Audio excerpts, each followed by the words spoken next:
بسم اللہ الرحمن الرحیم۔ السلام علیکم۔ جعفر بن سلیمان کہتے ہیں کہ میں حضرت مالک بن دینار کے ساتھ ایک دفعہ بصرہ میں چل رہا تھا۔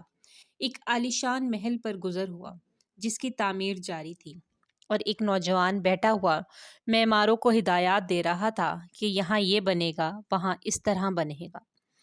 مالک بن دینار اس نوجوان کو دیکھ کر فرمانے لگے کہ یہ شخص کیسا حسین نوجوان ہے اور کس چیز میں پھنس رہا ہے، اس کو اس کی تعمیر میں کیسا انہماک ہے۔ میری طبیعت پر یہ تقاضا ہے کہ میں اللہ جل شانہ سے اس نوجوان کے لیے دعا کروں کہ وہ اس کو اس جھگڑے سے چھڑا کر اپنا مخلص بندہ بنا لیں۔ کیسا اچھا ہو کہ اگر یہ جنت کے نوجوانوں میں بن جائے۔ جعفر چل اس نوجوان کے پاس چلیں۔ جعفر کہتے ہیں کہ ہم دونوں اس نوجوان کے پاس گئے، اس کو سلام کیا، اس نے سلام کا جواب دیا۔ وہ مالک بن دینار سے واقف تھا مگر مالک کو پہچانا نہیں۔ تھوڑی دیر میں پہچانا تو کھڑا ہو گیا اور کہنے لگا، کیسے تشریف آوری ہوئی؟ مالک نے فرمایا، تم نے اپنے اس مکان پر کس قدر روپیہ لگانے کا ارادہ کیا ہے؟ اس نے کہا، 1,00,000 درہم۔ مالک نے فرمایا کہ اگر تم یہ 1,00,000 درہم مجھے دے دو تو میں تمہارے لیے جنت میں ایک مکان کا ذمہ لیتا ہوں جو اس سے بدرجہ بہتر ہوگا۔ اس میں خیمے اور قبے سرخ یاقوت کے ہوں گے جس پر موتی جڑے ہوئے ہوں گے، اس کی مٹی زعفران کی ہوگی، اس کا گارا مشک سے بنا ہوگا، جس کی خوشبوئیں مہکتی ہوں گی، وہ نہ کبھی پرانا ہوگا نہ ٹوٹے گا۔ اس کو معمار نہیں بنائیں گے بلکہ حق تعالیٰ کے عمر قند سے تیار ہو جائے گا۔ اس نوجوان نے کہا کہ مجھے سوچنے کے لیے آج رات کی مہلت دے دیجیے، کل صبح آپ تشریف لائیں تو میں آپ کو اس کے متعلق اپنی رائے عرض کر دوں گا۔ حضرت مالک واپس چلے آئے اور رات بھر اس نوجوان کی فکر اور سوچ میں رہے۔ آخری شب میں اس کے لیے بہت عاجزی سے دعا کی۔ جب صبح ہوئی تو ہم دونوں اس کے مکان پر گئے۔ وہ نوجوان دروازے سے باہر ہی انتظار میں بیٹھا تھا، اور جب حضرت مالک کو دیکھا تو بہت خوش ہوا۔ حضرت مالک نے فرمایا، تمہاری کل کی بات میں کیا رائے رہی؟ اس نوجوان نے کہا کہ آپ اس چیز کو پورا کریں گے جس کا کل آپ نے وعدہ فرمایا تھا۔ حضرت مالک نے فرمایا، ضرور۔ اس نے درہم کے توڑے لا کر سامنے رکھ دیے اور دواتر قلم لا کے رکھ دیا۔ حضرت مالک نے ایک پرچہ لکھا جس میں بسم اللہ الرحمن الرحیم کے بعد لکھا کہ یہ اقرار نامہ ہے کہ مالک بن دینار نے فلاں شخص سے اس کا ذمہ لیا ہے کہ اس کے اس محل کے بدلے میں حق تعالیٰ کے یہاں اس کو ایک ایسا محل دیا جائے گا جس کے خیمے اور قبے سرخ یاقوت کے ہوں گے، جن پر موتی جڑے ہوئے ہوں گے، اس کی مٹی زعفرانی ہوگی، جس کا گارا مشک سے بنا ہوگا، جس کی خوشبوئیں ہمیشہ مہکتی رہیں گی۔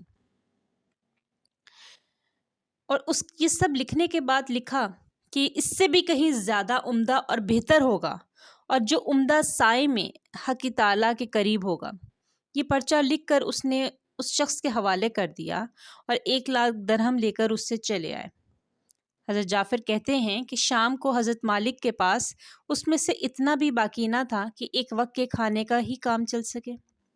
اس واقعے کو 40 دن بھی نہ گزرے تھے کہ ایک دن حضرت مالک جب صبح کی نماز سے فارغ ہوئے تو مسجد کی محراب میں ایک پرچہ پڑا دیکھا۔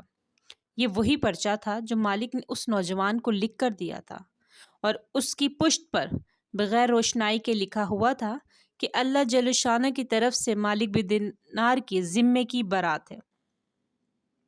جس مکان کا تم نے اس نوجوان سے ذمہ لیا تھا وہ ہم نے اس کو پورا دے دیا ہے اور اس سے 70 گنا زیادہ دے دیا۔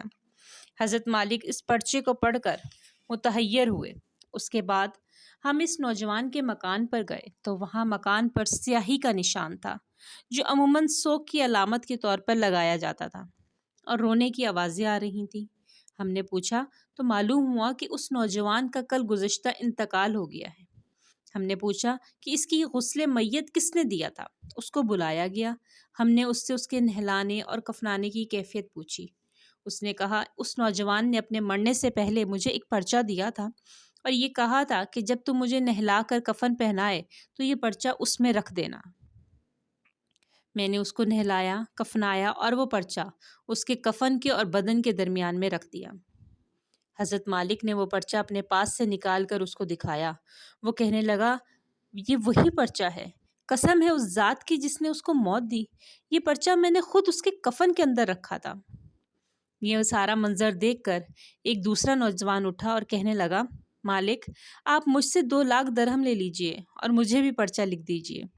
حضرت مالک نے فرمایا کہ وہ بات دور چلی گئی، اب نہیں ہو سکتا، اللہ جل شانہ جو چاہتا ہے وہ کرتا ہے۔